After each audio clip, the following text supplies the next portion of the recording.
Before we get into this video, I need to give a friendly reminder to everyone to watch the video in its entirety and listen to everything I have to say before firing off down in the comments about something you hear. But with that being said, let's go ahead and get into the video.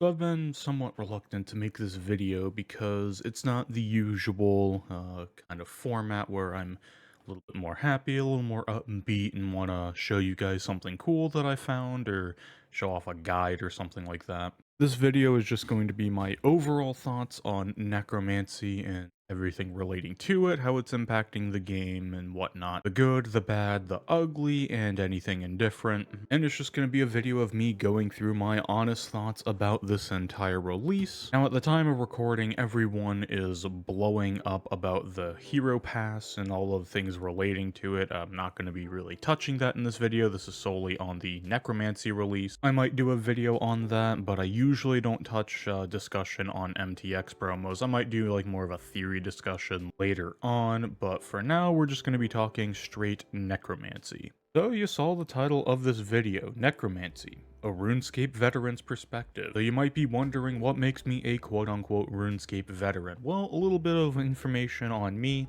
I've been playing this game since early 2006. I took a break in 2009 till about 2013, and from about May 2013 till current day, I have pretty much been playing this game non-stop. The longest break I've probably taken from the game is a couple weeks to maybe a month, but I've pretty much been consistently playing for the past decade. My main focus in this game has pretty much been on PvM solely. I'm not really a quester. Skilling is something I kind of do in my off time if I want to AFK something, but mostly the pursuit of PvM and everything it entails is what I've been doing for the past decade. Now, are there better PvMers than me? Absolutely. I personally put myself in the low category of A tier or maybe the high category of B tier. There are many talented PvMers out there who simply blow me out of the water, and I have no problem with that. At the end of the day, I am just your average person who has put in an unhealthy amount of time building up a skill set in PvM.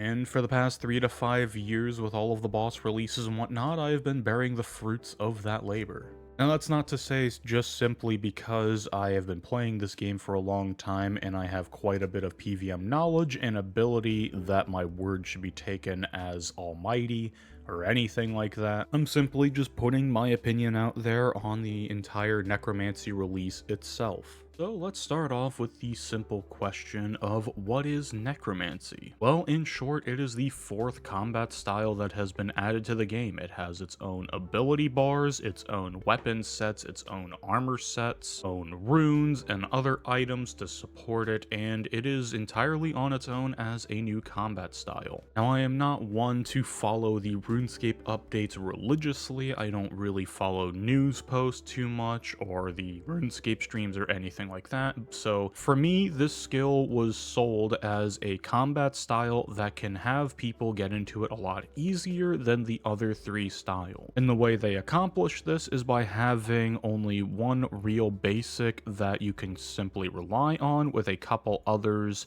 that have some input to building stacks, and more or less it is a few abilities that help with stack management and then using said stacks to deal damage at opportune times. So in short, that's what necromancy was sold as, is kind of an introductory combat style to either help people learn full manual and get off of revolution, or use it as a springboard to delve into the other combat styles. Which, with the idea of it, I was fine with. If it helps people get more into PvM and are able to use something that, say, maybe is as strong or slightly worse off than the other styles, and it's a bone to throw to help people learn the fundamentals of PvM, I have no problem with that. You know, the more the merrier, the more people PvMing, the more people in there, the more input you have, the more ability you have to find things, discover methods, and really fall down that rabbit hole of PvM. The other parts of necromancy involve things such as conjures, which basically are set and forget items that will do DPM.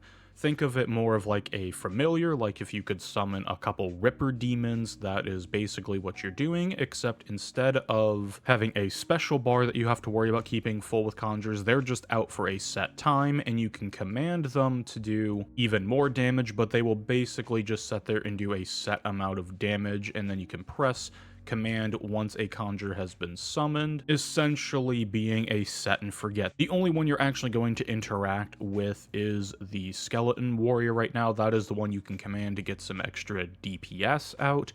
The ghost is a complete set and forget. You conjure it, you command it, and its effect is going the entire time. So more or less, conjures are kind of a set and forget type role. This was sold to us as an accessible combat style for everyone to sink their teeth into and really learn. Now, when you're bringing something accessible into game, you have to be very careful about its balance, or else things can get out of hand very quickly. And that balance, therein lies my issue with Necromancy. As kind of the old saying goes, you can't have your cake and eat it too. Necromancy is definitely double dipping on accessibility and just raw damage per minute. And as we can see, I'll throw up some images of current prices that I've seen. Most of the other combat styles just have niche uses now, and Necromancy has pretty much taken over everything. Now, there are a lot of people out there that I see arguing that Necromancy is fine and it doesn't really need any adjustments, and people are really happy with it. And this stems from two main bodies of thought that I will kind of work through here. The first one seems to come from a place of instant gratification, which I've talked about in a couple of my thought videos, and how detrimental I think it is in general for a game,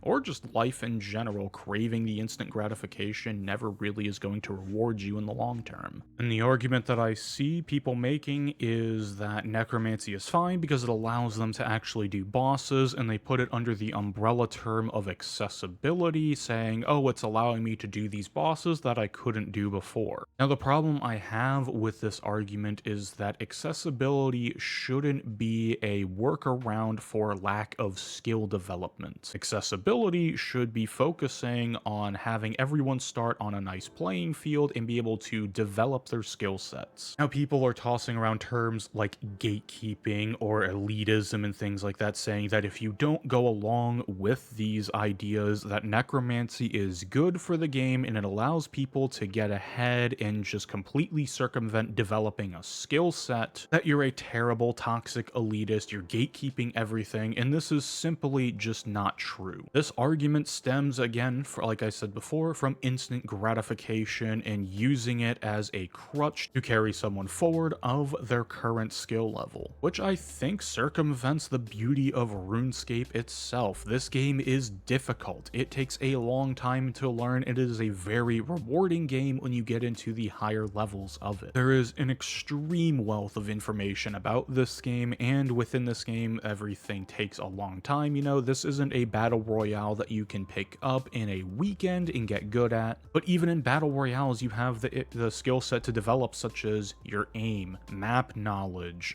equipment balancing, and what's good, what isn't. Things like that, to where, you know, they're simple to understand, very difficult to master. And I think handing out freebies, such as having Necromancy be the lowest APM combat style and simply nuking everything else in terms of DPM in the game, is not a long-term healthy solution. Now, the other side of the argument that I see being made for Necromancy as far as game balance is concerned is that it's fine, it's a modern skill, we just need to see the other combat styles get updated so that we, everything's back in harmony again and we can move forward. Alrighty, this is a quick editor's note here. I do go on quite a lengthy discussion here coming up about different examples of power creep and whatnot. I'll go ahead and chop it up as best as I can, but the main idea I wanted to discuss here is that it's not really healthy to dump out this level of power creep into a game that's not ready for it, and basically tank the entire PvM economy just for the sake of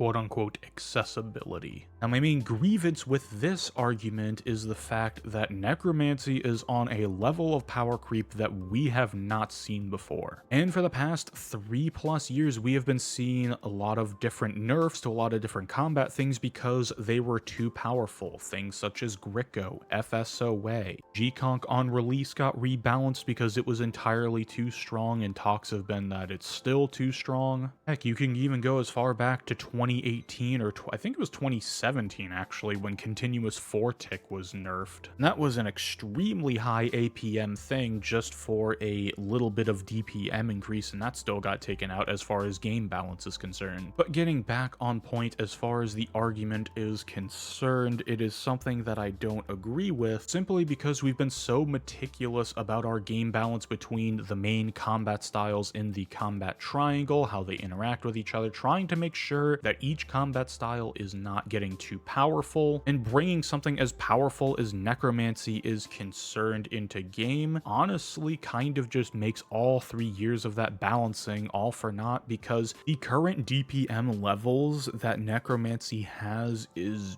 absolutely unmatched, and I'll give you a few examples. So here we have the Discord for PVM Records. This is the Discord for the website that was springboarded off of the record sheet that used to just be a Google Doc, and the whole point of this is to just keep track of kill times. However, if we scroll up, these all just got processed today, and as you can see, a lot of these times have Necromancy involved, pretty much every single one of them. Now, yes, this is because Necromancy was just released and they just started accepting Necromancy. Oh geez, there's a that's a Beastmaster, that's why it's Tribrid. But a lot of these, if you keep scrolling up, and they're just all Necromancy-based times. Now, yes, this is a new skill, and a lot of people are going to point out, oh, people are just experimenting with the new combat style in order to go ahead and use it and really get its potential out, but you still have to be extremely powerful to just go ahead and dominate the record sheet like that. Some of the better examples I've seen is that at AOD right now, people are averaging 130s with Necromancy style camping, whereas as far as I'm aware, that's what good mage range teams were getting. I could be a little bit off on that. I think some of them may have gotten into the 120s, but the point still stands that a hybrid combination of the main combat styles can't even keep up, or barely keeps up, with a combat style camping. Other examples of this include solo Solak Necromancy. I think it's Cookie Blob has been getting almost into the sub 5s. A couple people in my Twitch chat were also watching his stream and saying that he was getting very close to that. And that low of a time for a combat style camp that's not even a hybrid setup is very, very insane. To put that time into perspective, I think Lucario did a mage camp solo Solak pre-FSOA nerf that was in the 540s. So for a new combat style to come along and just whack off 45 seconds just like that is quite the DPM feat in of itself. Other examples like this include Raksha, where you can basically copy paste the Raziel rotation and get free pool skips every single kill. To put this in perspective, this is going to come from personal experience. But before, pool skips were not a common thing for me. I've tried the hybrid setups, I tried doing it with range camp and getting lucky. They were not consistent for me, and I had a heck of a time trying to keep up with pool skips. However, Necromancy comes along and you can copy paste the Raziel rotation, and it basically gives you a guaranteed pool skip right around the 50-second mark. Or if you go ahead and do some type of pre-build with building up soul sap stacks and doing a few other things, you can even go faster and skip at around the 40 to 43 second mark. A couple of my PBs had some extreme RNG on a kind of normal rotation with no pre-building at wars, and they're in the 130s, which absolutely nuked my time. My old PB was, I believe, a mage range hybrid setup that got me into the low 150s, and then I absolutely destroyed it. Anywhere I have brought Necromancy so far, Siru is another good example. At ED1, 1. Necromancy has absolutely destroyed my Siru PB so far, and it's able to pretty much get consistent fast 1 cycles. And for those who don't know what a fast 1 cycle is, it is where you do the entire 1 cycle of crystals before the Uber heal. And this is for a style camp. I was almost always hybriding, going for fast times. It was very difficult for me to get fast 1 cycles beforehand, and then Necromancy can pretty much come along and cruise right through it. Solo Carapac hard mode is another one where people are getting into the low 220s and even below as far as a solo hard mode Carapax is concerned, whereas before, old hybrid rotations were barely able to get into the 240s. I think Hero 1 had worked up to a 236 if I'm not mistaken, so to have a style just come in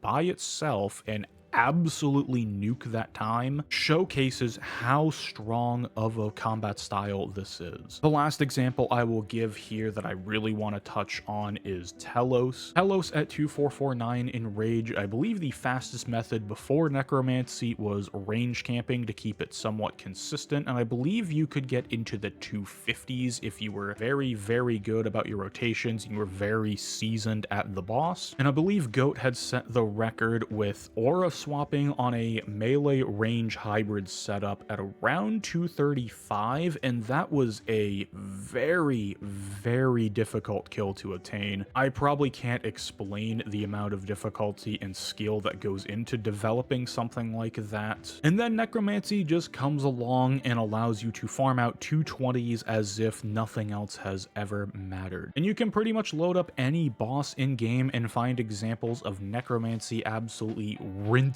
the boss to no ends barred. And later on, I'll go ahead and discuss my thoughts of if they wanted to tone down Necromancy, what I would actually do for that. However, this is a pretty long and winded explanation, so let's go ahead and bring it back to the original argument. The original argument being that Necromancy is fine at its current power creep, either because, you know, it is allowing people to do things and they want to keep it in game for selfish or instant gratification reasons. It's allowing them to skip a part of the process of building up a skill set, which is a pretty bad standard to have as far as longevity and balance is concerned. And for the other ones who say that Necromancy is fine the way it is because we need to see future updates, I've given a bunch of examples to showcase how strong Necromancy is, just discussing them by showing record times and the high end potential, and also discussing the kill times that are achievable with the combat style, just going and doing a kill per hour setup. Now, a lot of people are saying, oh, well, there's a combat beta coming up, so we have to wait for that to see how the other styles get balanced in and come up to the new combat system. You know, we need to have it on a new combat system. It has to be new, it's upcoming, it's modern, it's really good. And I would like to remind people of a simple phrase: if it ain't broke,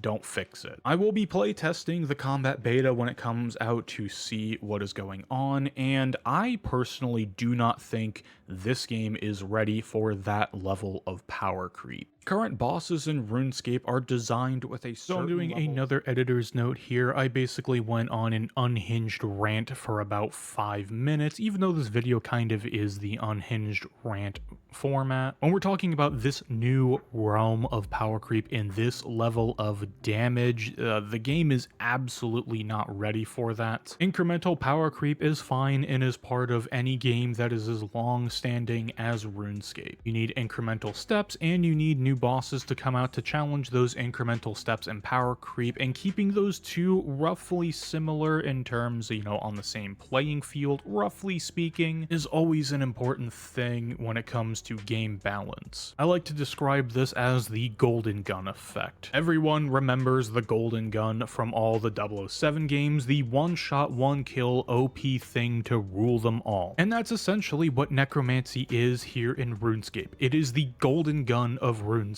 You walk into a boss, you delete it faster than anything else. There's no point to any of the balance otherwise because you have the golden gun. And while in 007 TDM, the golden gun is kind of fun as a pickup item that you can find, when it comes to actual game balance, it is not a good model to follow. And I think what is going to end up happening with this is we're just going to turn into kind of an Unreal Tournament method of balancing, of when something becomes absolutely broken in terms terms of its damage or whatever you want to call it. We're just gonna buff everything else into oblivion. And I think the real shame in all of this is it's ruining the entire arc of game balance and incremental power creep we've been on so far. Now, does this mean that we have an entire new era of RuneScape ahead of us? I'm not sure. Jagex doesn't really seem to be communicating too much, at least from what I can see on some of the news posts I've been reading or information relayed to me through streams. But anyways, I just wanted to make this editor's note because I was cutting out basically 5 to 10 minutes of just unhinged garble. So let's go ahead and get back to the video. Now, an argument I could see being made for this is that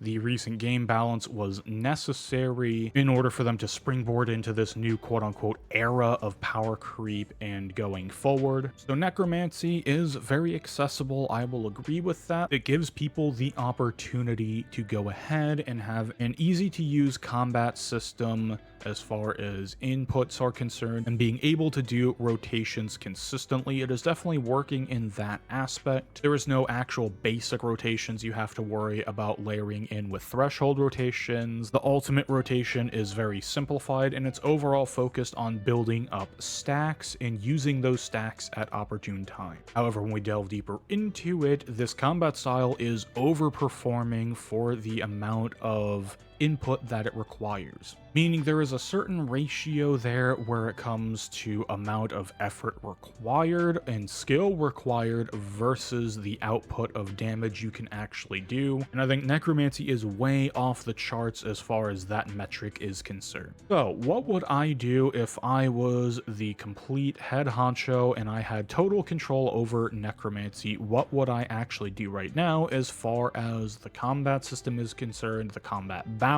Well, first off, I would probably change the fact that Death Skulls is you press it once and it does almost 100,000. It does probably over 100,000 damage in a single go. It can ramp right up to 30k, and it's doing its whole double dip thing, which is causing a lot of problems right now as far as it doing too much damage. And I think that the Ghost and some of the Conjures in general are too free of damage for what they do, which is basically a set and forget. So I would either looking into modifying some of the buffs that the Vengeful Ghost offers, maybe look into the DPM of the Skeleton Warrior. I don't know too much about the DPM of the Zombie, and a couple places the Zombie's kind of pointless because he doesn't actually attack the boss, like Art Glacor. But I would look into potentially rebalancing Death Skulls and the Conjures, because when you don't have Conjures up, this combat style feels very, very weak. It's still strong if you're doing an ultimate rotation, but without the Conjures, it feels a lot more like a regular combat style. Now, the place I notice this the most is when I'm running through ED1, because you can't bring the Conjures up to the crystals. It's still able to do a fast one cycle, yes, but that one cycle, if Conjures somehow fit up on that platform, would probably be about 10 to 15 seconds faster. And honestly, I think one of the bigger gimmicks of this combat style is Invoke Death. Just having it yeet the boss directly into the ground when there's about 30k HP left is kind of ridiculous. And for things like crystals at ED1, this especially shows, and I think the gimmick of Invoke Death is what mostly leads to everyone being able to do one cycles or be able to get fast one cycles and really put the DPM really high up there. And I honestly am not the biggest fan of seeing gimmicky things like Invoke Death in there that are just an effect you apply, you set and forget it, and then at the end of the kill, it just procs and does its thing. So those are the things I would look into. I would probably honestly just get rid of Invoke Death in general. I'm not a fan of, like I said, it's a gimmick. It's not actually something that takes skill to use. It's a global cooldown for an insta kill at the end of a fight. I would look into maybe having Death Skulls start out at anywhere from 5k damage and ramp up to maybe 15k, and then I would probably see how that affects the DPM overall, and then tune the Conjure effects to more so match the current levels of DPM with other style camps. Now, I've been harping on Necromancy here a lot, but what did Necromancy get right, and what ideas came from Necromancy that I enjoy? Because we do have to talk about the positives, because there are some. The ultimate for Necromancy is a really interesting concept where you're not actually buffing flat damage across everything, you're getting extra buffs on abilities themselves. Changing cooldowns, changing damage multipliers, allowing other other abilities to generate stacks when they normally don't, adrenaline gain. I think it'd be really fun to have a couple of different ultimates in a combat style that you can pick for basically different situations, like have an ultimate that buffs your abilities to the moon, but it only lasts 10 seconds, kind of like a bursty ultimate that really affects your abilities, or maybe it turbo sends another one into the stratosphere or something like that, or maybe you have a much more long form ultimate that does slightly less buffs or a lot less buffs. It buffs things kind of in general, but it lasts a long time. I think there is a lot of creative potential with this idea for ultimate abilities, and I very much would like to see it. I also like the idea of having conjures that you can summon and have help you, kind of like a summoning 2.0, except they're just on a timer base. I would like to see more interaction between these, and maybe even something to where they're off global cooldown, or something spawns and you interact with it on the screen while fighting with something. So it adds a layer of difficulty there, but it is a rewarded layer of difficulty. I think that's the biggest thing that I want to see in games, is I want to see a scale of difficulty that is rewarded with more damage as you do the more and more difficult things, which I do think conjures in their base form do get right to an extent, because you do summon them and then they kind of sit there, do a base level of damage if you have no interaction with them. But if you command them, then you get additional benefits, which I think is fine. I would like to see maybe even a third level to that, where again you're interacting with something on the screen, either say they spawn random buffs around you or do something like that. I'd love to see another layer added there for additional damage or complexity. However, I think the current balance of conjures is way too strong right now. They're definitely overperforming in terms of damage, but the concept behind them I do enjoy. Also, since Bow of the Last Guardian was released, the whole idea of building up stacks and timing them within your rotation allows for a nice level of improv to your rotation and let skill expression come through. It's easy to understand, oh, you're building up stacks, you use stacks at the right time, but then it's difficult to master. And the idea of building up stacks to then release a big attack, kind of like a Storm Shard and Shatter, that whole concept, but we're now seeing it with Soul Sap and Volley of Souls, I think that's a great method in terms of doing damage. Also, with abilities like Touch of Death doing things like that, I'd love to see this come into future updates and maybe add new abilities to the other combat styles with similar theories in mind, especially the one where, say, we had 2, 3, or maybe even 4 different ultimates that were very good in specific roles or specific amounts of time that we need to work within for something, and tie that into boss design. And maybe in the future that could even be tied into boss design, where a specific boss, like has a different interaction with certain ultimates and whatnot. However, that's me getting a little bit too far on the creative side, and that's probably for a different video. Anyways, I think that is long enough as far as an unhinged TED Talk is concerned on Necromancy. These are my thoughts on the combat style overall, and hopefully you're able to pull something from this. Maybe you agree, maybe you disagree. What I will ask is, per usual, to keep it civil in the comments. I'm here for discussion. I'm not here for name calling or labeling. That's not something I'm interested in. If you want to immediately rush down to the comments after finishing this video and just tell me that I'm a gatekeeping elitist, you can honestly go kick rocks. I am here for civil and open discussion about the current game balance and what the future is to hold. Anyways, I think that's going to be the end of the video, and I'm just going to call it here. Till next time, I'll see y'all then. Peace.